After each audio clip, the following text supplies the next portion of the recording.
চুঁচুড়া হাসপাতালের সামনে যুবকদের হাতে মার খেলেন ট্রাফিক পুলিশ উত্তেজনা তুঙ্গে। হুগলির অন্যতম ব্যস্ততম এলাকার চুঁচুড়া হাসপাতাল রোড সকালের রীতিমতো রণক্ষেত্রের চেহারা নেয়। সকালের ব্যস্ত সময় যখন সমস্ত রাস্তার ধারে পা রাখারও জায়গা থাকে না, তখনই ঘটে যায় এক চাঞ্চল্যকর ঘটনা। প্রত্যক্ষদর্শীদের দাবি, এক ট্রাফিক পুলিশ ওভারটেক বাইক আরোহীকে হেলমেট না পরার কারণে দাঁড় করান। দাঁড় করানোর সময় সেই পুলিশ কর্মী যুবকের গায়ে হাত তোলেন। ওই পুলিশওয়ালাটা এতজনের গাড়ি যাচ্ছে, যদি চেকিং হয় একটা প্রপার চেকিং এর প্রতিজনের ড্রাইভিং লাইসেন্স আর হেলমেট দেখা উচিত। একমাত্র আমাদেরকে টার্গেট করা হলো। কেন টার্গেট করা হলো? কারণ আমরা ইয়ং বলে আমরা টার্গেট হবো। আমরা যখন ওদেরকে বললাম আপনার ভিডিও করার রাইট নেই, উনি একটা এর ফোনটা 80,000 টাকা ফোনটার দাম এমনি করে সরিয়ে দিচ্ছে। ফোনটার কর্তৃপক্ষের দায় কে নেবে? উনি নেবেন? 1 টাকার জন্য উনি নেবেন না। যখন আমরা বললাম আপনি ফোন নিতে পারবেন না, উনি আমাদের দুবার ঠেললো এমনি করে। আমরা কেন সহ্য করবো? যখন আমরা কিছু বলতে গেলাম তখন একে 2 চড় আমাকে 1 চড় মারলো। দেখা গেল যে তোমাদেরকেও মারতে হলো। কেন তোমরা মারলে? কেন মারবো না দাদা? যদি ওরা আমাকে এটা শেখানো হয়েছে, পুলিশ হোক নেতা হোক যেই হোক, যদি গায়ে হাত তোলে আমাদের যদি দোষটা থাকে আমরাও সেম কাজটাই করবো। আগে তোমাদেরকে মারা হয়েছে? হ্যাঁ, আমাদের একা নয়, 4টে ছেলেকে মারা হয়েছে। 4টে ছেলেকে যদি আমাদের প্রথমে মারার ইন্টেনশন থাকতো, ইনি এতক্ষণ বাঁচতো? আমরা ফার্স্টে মানিনি, আমরা সহ্য করেছি, জিনিসটা দেখার চেষ্টা করছি কি আমাদের ভুল কোথায়। যখন দেখেছি ভুল নেই তখন তার জন্য মেরে। আমার বন্ধুটা এও হেঁটে হেঁটে আসছিল, আমি আরো হেঁটে হেঁটে আসছিলাম।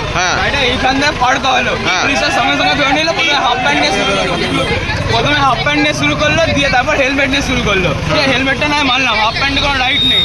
হাফ প্যান্ট পরে চালাতেই পারি, ওটা আমার নিজের, ওটা চালাতেই পারি। সেটা নিয়ে শুরু করলো, দিয়ে মারতে শুরু করলো আমাদেরকে। তোমাদেরকে আগে মেরেছে? এই মেরে এরকম করলো।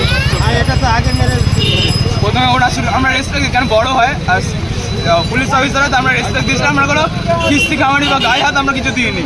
উনি চাবি ভাবি কাটতে এসেছিল, চাবি নেওয়ার। কেন মারলো? কারণটা কি ছিল? ওটাই কেন কারণটা ওটাই জানতে চাই। প্রথমে তোমাদের আমি বলবো দাদা, আগে তোমার নামটা বলো। ঘটনার জেরে উত্তেজনা ছাড়াও উপস্থিত যুবকদের কয়েকজন সঙ্গী ও বন্ধু বান্ধব কেন মারলো তোমাকে? কেন মারলো? পুলিশ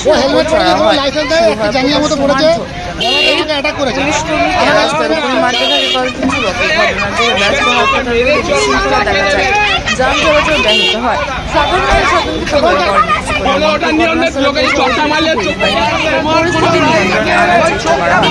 যুবকদের দাবি তাদের সহযোগিতা ব্যবহার করেছে, এমনকি হাত তুলেছে। তার পরিবার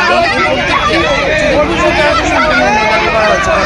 সোশ্যাল মিডিয়ার ছবির প্রতি আরও দিকে বিশিষ্টভাবে প্রশ্ন হচ্ছে, আইন রক্ষাকারী বাহিনীর সদস্য যদি এভাবে ব্যাহত মার খান, তবে রাস্তার শৃঙ্খলা বজায় থাকবে কীভাবে? আবার অন্যদিকে যদি পুলিশ নিজেই আইন লঙ্ঘন করেন এবং জনতার সঙ্গে বিহেভিয়ার করেন, ঘটনার পর শহরের ট্রাফিক কন্ট্রোল নিয়ন্ত্রণ করেছেন অনেকগুলো। সব মিলিয়ে হেলমেট না পরা নিয়ে শুরু হওয়ায়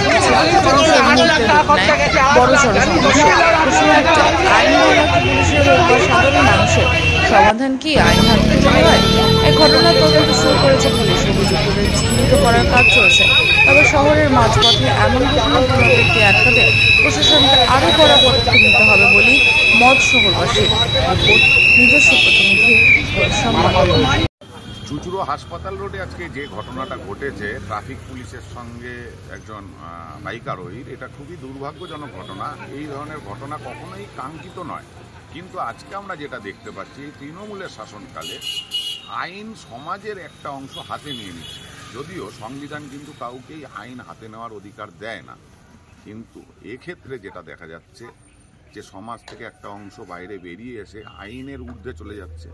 কখনো আইন ভাঙছে, কখন আইন মোচড়াচ্ছে, কখন আইনকে দুমড়ে মুচড়ে যেরকমভাবে হোক ব্যবহার করছে। আর এগুলো কারা দেখিয়ে দিচ্ছে? এগুলো তৃণমূলের নেতারা দেখিয়ে দিচ্ছে। আর সেই দেখানো পথ অবলম্বন করছে সমাজের একটা অংশ।